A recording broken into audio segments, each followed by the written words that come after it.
For China, it's not about human landing.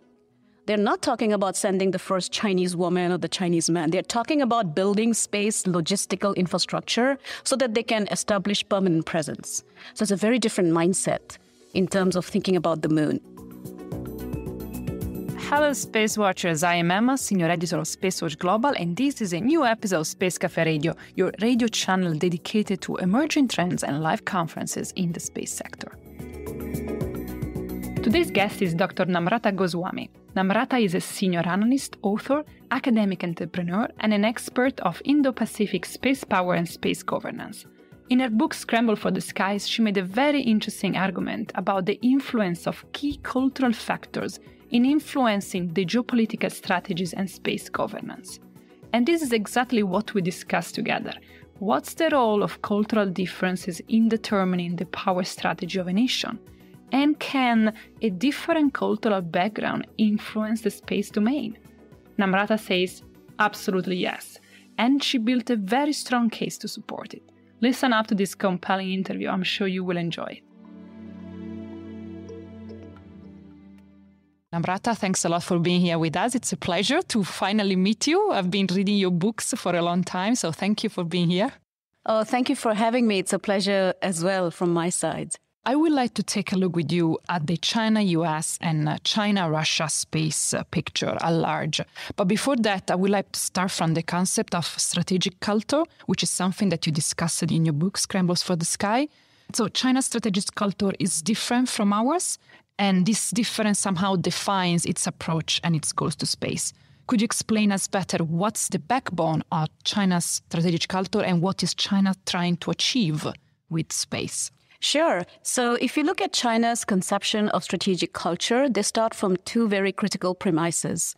One is that they rate or rooted to their own civilizational construct of who they are. So the century of humiliation plays a very critical role, the destruction of the treasure ships in the 15th century. So when I went to, for example, Shangzhou, and then I traveled to one of the museums there in terms of China's maritime construct, the century of humiliation played a critical role in terms of who they are and what they want to become. So given that their strategic culture is about maintaining a particular leadership role in space, which is informed by their own history, construct, and then they give a very primary role to the legitimacy and the leadership of the Communist Party of China to maintain that. So that's about strategic culture. But what do they want to become based on that? So there are three things China identifies, especially under President Xi Jinping, who has actually now called upon not just the population of China, but also the People's Liberation Army officers, that China should be very proud of its civilization and who it is, right? So the three things they want to achieve, one is that they want to ensure that they have leadership in technology. So the three technologies that China has identified are space, artificial intelligence, and robotics, okay? The second thing that they want to achieve based on that investment is to ensure that they achieve leadership role, by which they mean not just strategic leadership, but operational leadership in 20 years. So I would say by 2042.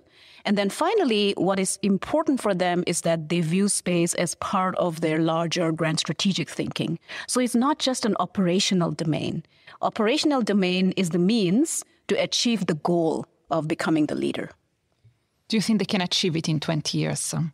So if you look at the goals that they have identified, one of the goals that they've identified is getting to cislunar space, which is the space between the Earth and the Moon. And already they are the only country that actually has far-side landing, the only robotic rover that's alive on the moon as we speak, the Chang'e 4. They're the only country in the 21st century that have been able to show you that they can get sample return from the near side all autonomously. So it's a very difficult feat to achieve, and they have done it. And then if you look at their goals by, say, 2040, they want to become present in on the moon by 2036 in collaboration with Russia. They're the only country that has a Magpie bridge communication satellite in L2, which is Lagrange point, which is the gravitational point where Earth-Moon gravitation force comes together. It's a great place to be. And so if I look at what they have achieved so far, so they have already achieved some of the things they have said, right? So cislunar presence, they will achieve it because they have already have the capability. The second is they want to have space-based solar power, which is a renewable energy. They're the only country that has already demonstrated capability where you can wirelessly beam. In the last year, they did that. Japan did it like a few years back. So you see they're achieving that. And finally, because they have highlighted space as part of critical infrastructure, which the US hasn't done as yet, the priority and investment is on it, right? Satellite internet, space-based support, civil space military fusion. So these are all part of the critical space infrastructure. So I think they will try to achieve. Now, I'm not someone who can predict fully that they might get it, but at least looking at what they have achieved in the past, we should be very carefully watching that space. They're delivering. They're not just promising. Let's say this. My understanding is China changed in a sort of way its approach towards space in 2015. So what do you think that prompted such change? What did push this change? Yes, absolutely. Since the Gulf War, which is the first Gulf War and then the second Gulf War, right? 1991 and then 2003 by the US. For the first time, China woke up to the possibility that with the help of space, you can move your military line out of sight, right? You can track missile. You can precisely target, right, which the US military showcased. And so China's obsolete system, which was not based on such capability, suddenly they had a huge reformation movement within the Academy of Military Sciences. That was a wake-up call, right? But because you had Hu Jintao in power, Hu Jintao is a president who was very careful not to showcase China's assertive military behavior. So he did not make that shift. They recognized it. But when President Xi Jinping came to power, he was very clearly in the Mao camp, where he believed that China needs to become more assertive internationally. And secondly, in the military strategic guideline, for the first time, they decided and they realized that they have to include space as part of their operational joint warfare, right? For example, if there is a Taiwan scenario, President Xi is very serious about the, liberation of Taiwan, as they call it, right? Including it in the mainland. So those are the reasons why they actually, because of President Xi's willingness to assert China's capability, they included, for example, in their military strategic guideline 2015, taking the strategic initiative. Hu Jintao was very careful not to say that, right? There's a change in leadership. President Xi is a military officer. He's different from Hu Jintao, who is a technocrat, right? Strategically different in terms of thinking. Second, if you look at their operational concepts, it's very offensive. So if they would argue that if you want to deter a particular adversary, you need to attack all their systems, not just military. So very offensive in nature. And then they included space as part of that domain, that cross-domain. So leadership was the key in the change. Which infrastructures China has that the US does not have? What do you think is the point of weakness? I think Moon.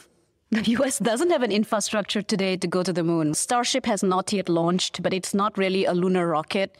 The Space Launch System, which is NASA's system, is supposed to be the rocket, a heavy lift rocket, not yet tested.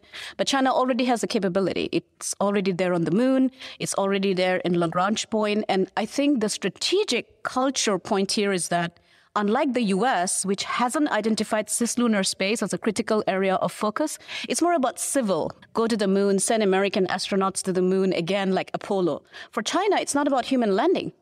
They're not talking about sending the first Chinese woman or the Chinese man. They're talking about building space logistical infrastructure so that they can establish permanent presence. So it's a very different mindset in terms of thinking about the moon and strategically thinking about the moon, because they see cislunar as a high ground. If you can achieve that high ground, you control the access from low Earth orbit to deep space. Let's speak about compellence. Compellence in China doesn't have the same meaning that it has in the Western society. How is it different? And can you give me some examples? Sure. So in the Western construct, when you think about compellence, you think about compellence in terms of escalatory ladder. I make a move, and you make a move, then I make a higher move, and it gets escalation to a point that you can think about nuclear. Unthinkable, but has happened in the Second World War. And so the escalatory ladder is very, very quick. Unlike that, in China, compellence is not about escalation. So if you look at how they think about compellence, they would engage in an activity which is a compellence behavior, that it would induce an adversary to behave or back off. For example, South China Sea Island, everybody has backed off. Tibet, India has backed off. If you think about East China Sea, again, compelling behavior. But it does not escalate into larger conflict. So they send you a signal, they induce a particular behavior, and then they actually de-escalate and want to negotiate, which is very different from the Western conception of compellence. So an example is Nehru. When India-China fought a border war in 1962, China was responding to its allegation that India was building forward post in the border. So if you look at the archives that they have declassified in China, India has not declassified its archives. They argue that their engagement with India at the border war was only for the border, to basically teach India a lesson and then unilaterally withdraw. But Nehru, because he was so much guided by Western concepts of compellence, he thought China would escalate.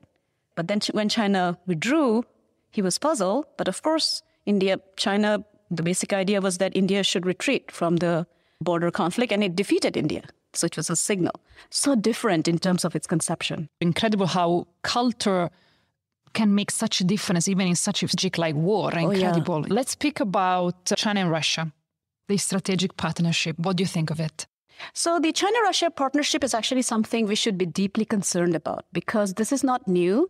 If I may, most of the analysis that comes out of, say, the US is that this is an opportunistic partnership. There is no substance to it.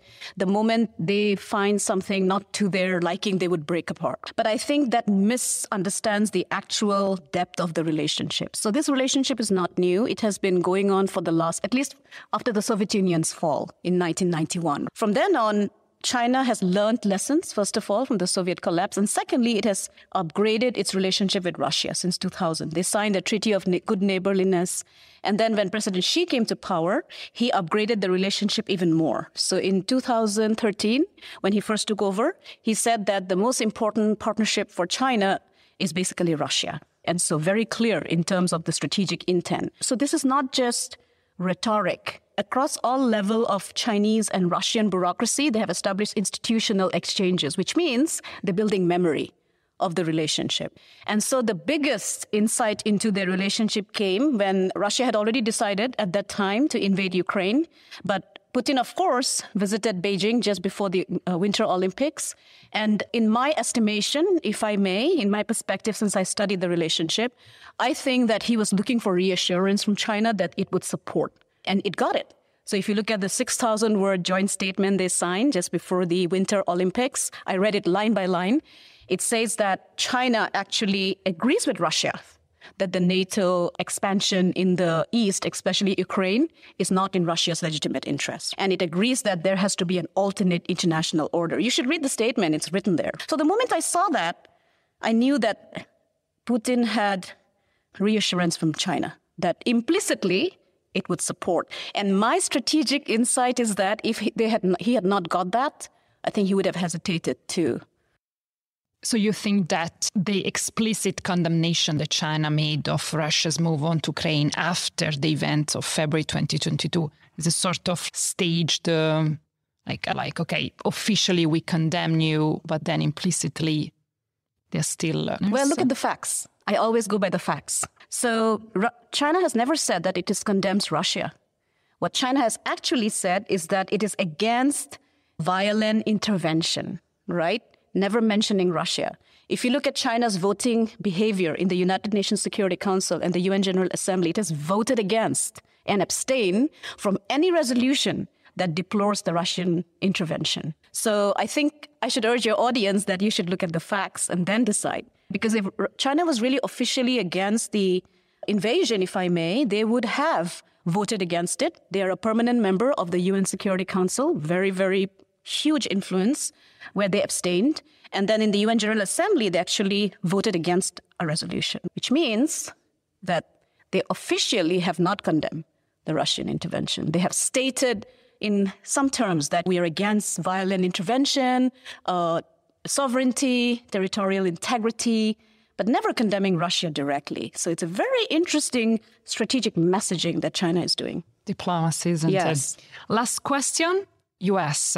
How does the US position itself against China in the new space race? That's a great question because that's a part of my work. So the US has been a lead actor since the fall of the Soviet Union and maintains that particular edge in terms of space capacity.